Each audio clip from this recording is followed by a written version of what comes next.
giving kids a chance to earn a bike of their own. It's really cool. The kids are really excited. Plus, a messy job pays off in a big way for recycling in Iowa City. We look directly at that data to determine what our programs moving forward will be. See what the Northside Neighborhood has to offer. It's a good place to live, for sure. And learn when this party is coming to a park near you. And it all starts right now on this edition of Iowa City in Focus.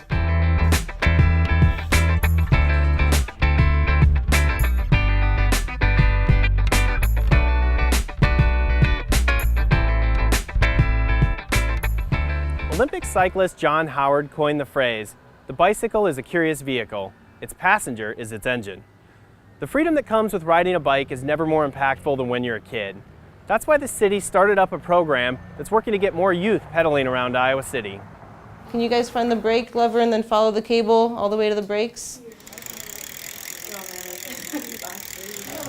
And then pedal, yeah, there you go. That's perfect. The Free Wheels program was an idea that came from the Iowa City Police Department. Officers Henry Harper and David Schwint came up with the idea while looking at the city's inventory of impounded bikes. It'd be a great opportunity to put more kids on bikes. Not to just give them away, but to teach kids about bike maintenance and responsibility. Now I can repair a bike. Now if I get a flat, I don't have to necessarily throw it away. My chain hop off, well, I got some basic things I can do. The officers took the idea to the city's Neighborhood and Development Services Department to get the ball rolling. The project goal is twofold in that we want to improve access via bicycle for low-income minority youth, and in addition, improve the well-being of participants through active transportation. Funding was lined up to allow 15 kids to take the class, and a review committee picked out the best applications. Before the class started, each kid was able to pick out a bike of their choice. But we're not talking about no cheap bike. We're talking about some Treks, Schwinn's. We're talking about some very nice bikes. But they didn't get to take them home just yet. In order to get the bikes, you have to make sure we can take care of them and that they actually run and they're safe and they're working. Meet Andrea Cohen. There you go. That worked. It worked. World of Bikes employee and certified instructor for the class. I think it's really important to engage kids. I mean, they're so excited. I asked them if they wanted to go the longer way home and with hills, and they all said yes. To earn the bike, kids needed to complete 4 classes to teach them bicycle maintenance and safety. That's the valve. That's how air gets in and out. It's often basic problems that can cause a kid to give up on a bicycle. Know how to fix a bike, chain go off a bike, they get rid of them, they get a flat, they get rid of them. Do you see that little pin? And that was the main goal, to get kids hands-on experience with bikes. So you guys need to put air in the tires at least once a week. Part of the program was held in the classroom. So you guys cleaned it, so now you have to lube it. But the kids' favorite part was outdoors. What's the most fun part of the class so far? Riding the bikes. Not that they disliked learning about bikes. It was like a lot more educational than I thought it was going to be, but not in a bad way. I like about when they take it step by step. They treat it like an actual class. And the best part, earning a bike of their own. Ride it around, race with my friends, play with my friends. And I like trails too. They're really scenic. I'm gonna take care of it. And seeing the kids get excited over their bikes and how to care for them was equally enjoyable for those running the program. I've been excited about the fact that they have wanted to be here and they want their bike. Now that the class is over, there are 2 more goals moving forward. We hope that they can take this program forward and teach their friends and their family members and others who may not know how to fix a tire, that they can provide their knowledge and skills. The second is to evaluate the program and hopefully bring it back and even possibly expand it. Having people excited about being on a bike was our ultimate goal. Now we have that. Now we're hoping next year we could critique what happened well this year and what didn't work well, and hopefully get more kids.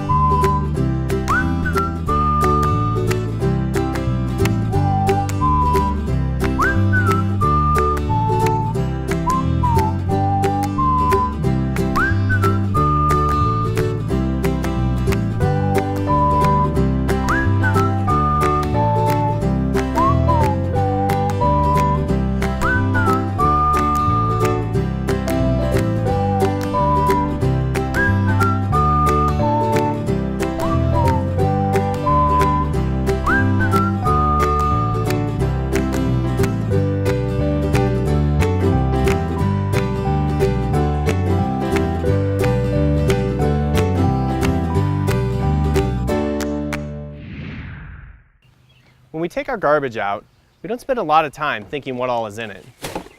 But out here at the Iowa City landfill, it's something they're always thinking about. And getting a snapshot of what's being thrown out isn't exactly a pretty job.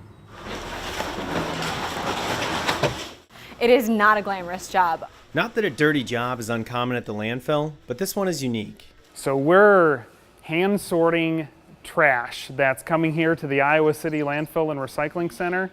Brent was contracted by the Iowa DNR to lead a waste characterization study. See what types of recyclable materials are still showing up here at the landfill. He goes to 10 different sites across the state, spending a week at each one, sorting garbage into 60 different categories. So we've got about 8 different types of paper. We probably got close to 10 different types of plastic. They break up the loads by residential, commercial, and industrial trash. Many different types of metals, organic materials, glass. This provides the landfill with some much needed information. The data that we get from the waste characterization studies over the years have helped determine what programs and waste reduction projects that we'll work on next. The last one was done 6 years ago, in 2011.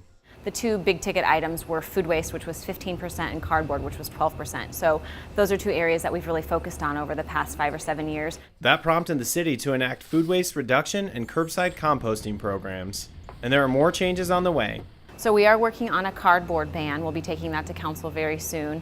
That will ban cardboard from going into the landfill. So it will essentially have to be recycled. So that'll be a huge chunk of what's going into the landfill. So how much garbage does it take to get a good sample? We're doing 50 samples at each site, and each sample is between 200 and 220 pounds. That's over 10,000 pounds of trash that needs sorting. Aluminum cans, plastic bottles. After each load is sorted, With water bottles, tea bottles, they tally the numbers. Each container has a different type of material. That is weighed, and that is recorded on our waste data sheets. It's not an easy task, but the results are worth it. It's pretty gross, but it yields really good data. For Brent, this stinky job is also a rewarding one. There's still opportunity out there, and there's still good quality recyclables that could be diverted, is what we're finding. And when the study is released this fall, it'll give the landfill an idea where to focus its attention next. This is really good for the landfill to see big picture what we need to work on reducing and keeping out of the landfill.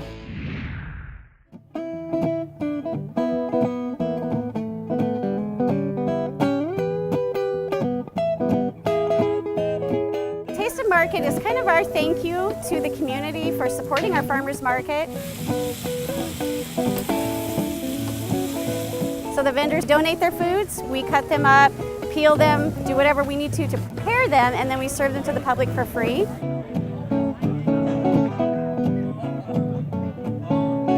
I love the atmosphere. I love it's free food, which is really generous, free music.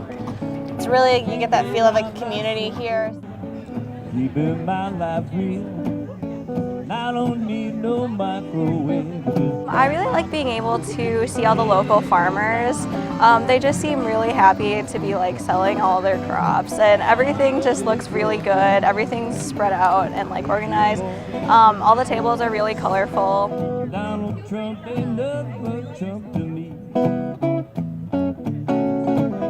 It definitely increases the crowd on a Wednesday. Our Wednesday markets are pretty good. We usually see about 300 to 500 people that come out on Wednesday. I don't say I should wear suit and tie. Say, man, there ain't no chance I'm living the life. All the fresh bakery stuff. You know, I like the spring rolls. I'm loving what they have on the grill.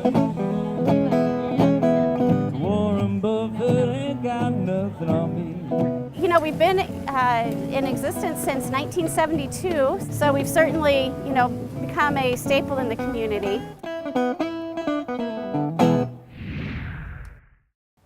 Iowa City is home to 33 different neighborhood associations. In a new series we're calling Know Your Neighborhood, we're going to take a closer look at what makes each one unique. We start in one of Iowa City's oldest neighborhoods, the Northside.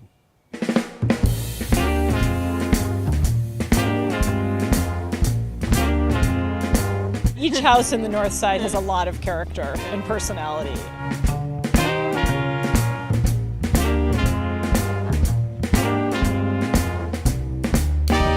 And I just really came to love the old houses and the big trees and everything.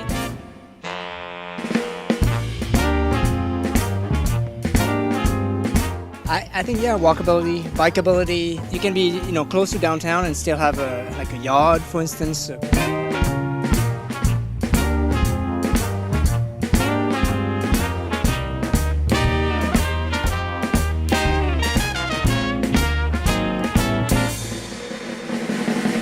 The area now known as the Northside Neighborhood has been a part of Iowa City since it was first established in 1839. Located north of downtown and just on the fringe of the university campus, it has been a sought-after place to live throughout our city's history. It wasn't until the 1980s, though, that it became the first district of Iowa City to form an official neighborhood association. Neighborhood association, I always feel like makes it sound like we're monitoring the colors of people's houses and stuff, but it's not really that. Local artist Thomas Agron is a member of the association and represents the North Side on the local Historic Preservation Commission. I'm really interested in working on is preserving the character of the North Side as a, conversational, walkable, healthy neighborhood. Thomas and his family have been living in the North Side for 6 years now, but that didn't always seem attainable. He and his wife Allie used to take walks in the area, thinking about what a perfect fit it would make for them. Wow, wouldn't it be great to live here at some point, as a kind of pipe dream? And then, through a city-sponsored program, they found a way to make it work. We ended up buying a house through the university program. The University Neighborhood Partnership was launched in 2010 as an initiative to reverse the imbalance of homeowner-occupied and rental properties in the neighborhoods surrounding the University of Iowa campus. It essentially renovates single-family homes and offers great incentives to income-qualified buyers. It basically allowed us to get a house in a neighborhood that we otherwise wouldn't have been able to do. The program has restored and sold over 50 homes since its conception. My name is Mathieu, and this is Jackie. Hi. We live in the Northside Neighborhood. They too were able to purchase a home on the North Side to start a family in. We kind of feel like we won the lottery every day because we were able to afford to live in this neighborhood. Adding more families to the area has been a big priority of the Neighborhood Association. You see sidewalk chalk on the sidewalks, and you'll see balls in people's front yard rather than solo cups in people's front yards. The number of houses that are owner-occupied again has really increased. That's not to say that students aren't welcome. Over the course of time, the homes went from being mostly owner-occupied to being primarily rental units for students. People really set it up in this dichotomous way that the students are bad and the landlords are bad and the owner-occupied are the only thing stabilizing the neighborhood, and I don't view it that way. Programs like the University Partnership are working to level the playing fields in areas such as the North Side, creating a diverse neighborhood experience. You have many family homes, and then right between you'll have a home with a really nice group of students, and there's something very nice also about having that intermixing between the families and students. And it's that diversity that helps create the culture of the North Side. So you have, big houses, small houses, apartments, college students, older couples. I feel like it's a really good cross-section of life. Other amenities in the area include North Marketplace, 2 parks, and Horace Mann School. The school is really sort of a centralizing force in the neighborhood. In the morning, there are literally many tens of kids walking down the block. I used to listen to the sound of the kids at Horace Mann, and now my daughter is going into 6th grade at Horace Mann, wow. So it's...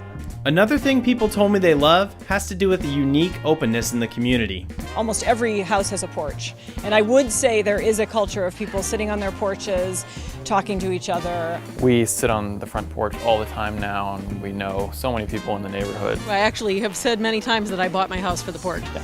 And my house has an extra long porch swing, and I bought the house for the porch. From its rich architecture and history to the diverse landscape of people.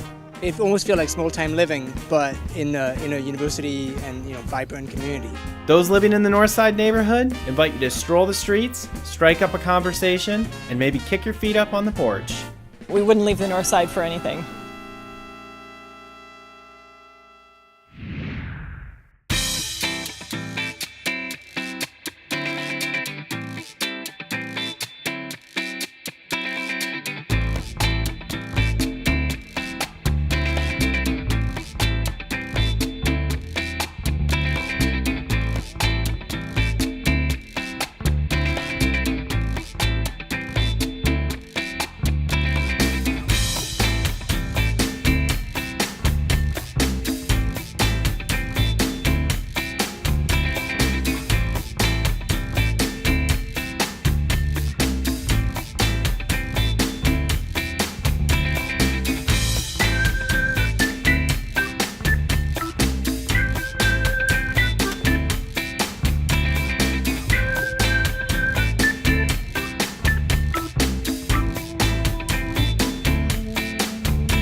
Iowa City is home to more than 40 parks and natural areas, making them a destination for many of our residents.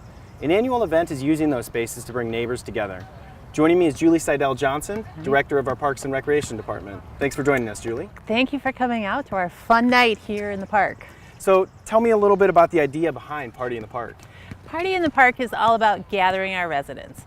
We move the party every Thursday night to a different location throughout the city, so we hit a number of the different neighborhoods. The idea is to get residents out. We say in Parks and Rec, we want people out of their houses, meeting their neighbors, having fun outside. Party in the Park is all about that. It's a great night to be out in the park. It's a great night to get to know your neighbors, a great night to shoot some hoops, do a little craft, do whatever, but it's a fun time.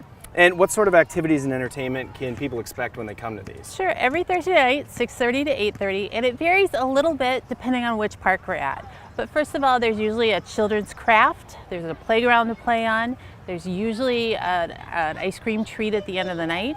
Sometimes there's entertainment.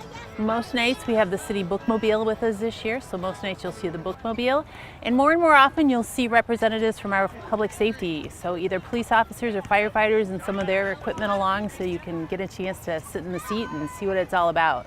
A ton of stuff for the whole family. And I've lived in a few different areas across the state of Iowa. Iowa City's parks seem to be just a notch above the rest. What is it that makes our park system so unique? A great night to ask that question. What makes our park system so great is what you see behind me. People are out in our parks, they love them, they use them.